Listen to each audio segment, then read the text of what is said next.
So welcome to back मैंने video तक। कैसे हैं दोस्तों? उम्मीद है कि आप लोग बहुत ही अच्छा होंगे। तो आज का वीडियो काफ़ी ज़्यादा इंपॉर्टेंट होने वाला है।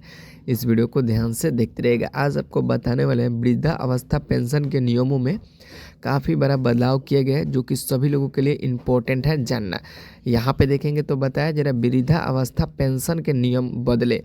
अब आधार नहीं चलेगा, उम्र के लिए देना होगा दूसरा प्रमाण। यानी कि बताया जा रहा है कि अब आधार कार्ड नहीं चलेगा, उम्र के लिए दूसरा प्रमाण देना पड़ेगा।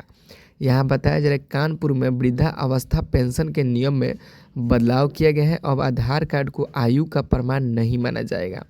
बुजुर्गों को जब शैक्षिक प्रमाण पत्र या कुटुंब रजिस्टर की नकल करनी होगी, जिससे कई लाभार्थियों को परेशानी हो रही है। यानी कि अब बताया जा रहा है कि जो आधार कार्ड में डेट ऑफ बर्थ दिया है उसको नहीं माना जाएगा। उनको यहाँ पे बताया जा रहा है कि शैक्षिक प्रमाण या कुटुंब रजिस्टर की नकल देनी होगी, तभी जाकर के यहाँ पे उनका डेट ऑफ बर्थ माना जाएगा, तभी जाकर उनको पेंशन मिल पाएगा।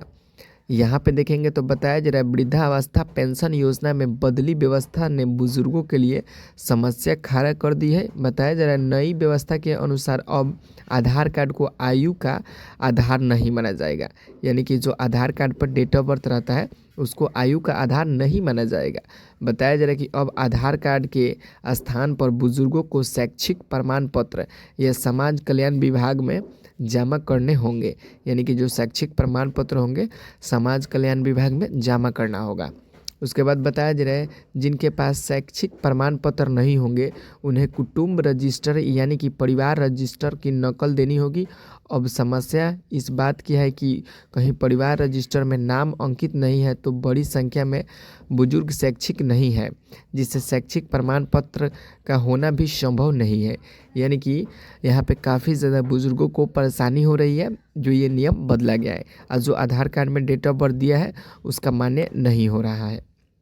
बताया जा रहा है लंबे ठीक है बताया जा रहा है लंबे अवसर से चल रहे आधार के अचानक से निर्धारण हो जाने से बुजुर्ग लाभार्थियों के लिए समस्या खड़ी हो गई है। बताया जा रहा है ऐसे में पेंशन की आस में जो लोग टिके हुए हैं उनको काफ़ी ज़्यादा परेशानी हो रही है।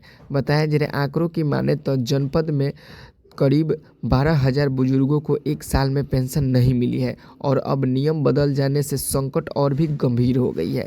यानी कि 12,000 बुजुर्गों को पेंशन नहीं मिला हुआ है, अब नियम बदल गया है और भी समस्या गंभीर हो चुकी है। बताया जा रहा है केस एक बताया जा रहा है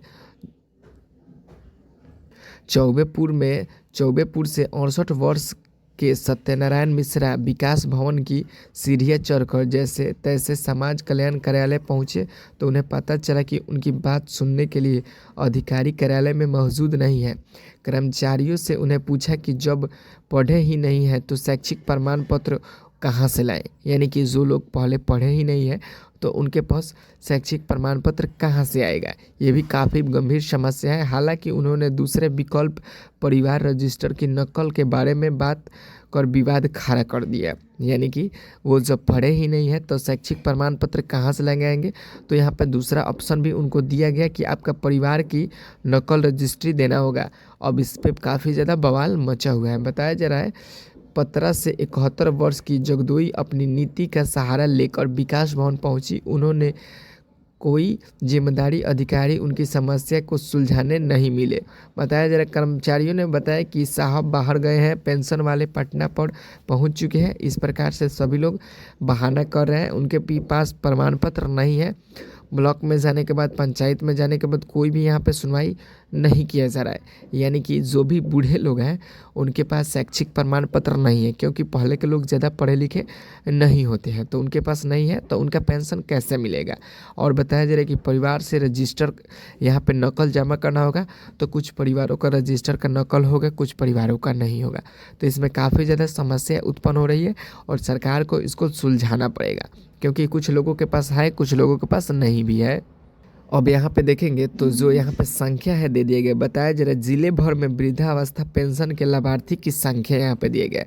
जैसे कि ब्लॉक है, इस ब्लॉक में कौन कौन से गांव है सब गांव दिया गया है, और लाभार्थी की संख्या भी दिए गए। यहाँ पे आप देख सकते हैं कितने गांव दिए गए हैं। जैसे कि यहाँ पे बहुत सारे गांव दिया जा रहा है। यहाँ पे संख्या भी काफ़ी ज़्यादा है, तो इसको सरकार को कुछ सुलझाना पड़ेगा, क्योंकि यहाँ पे सभी लोगों के पास शैक्षिक प्रमाण पत्र नहीं है और यहाँ पे उनका डेट ऑफ बर्थ यहाँ पे आधार कार्ड में जो दिया है उसको मान्य नहीं किया जा रहा है। तो इस पर सरकार को कुछ नया अपडेट देना ज़रूरी है।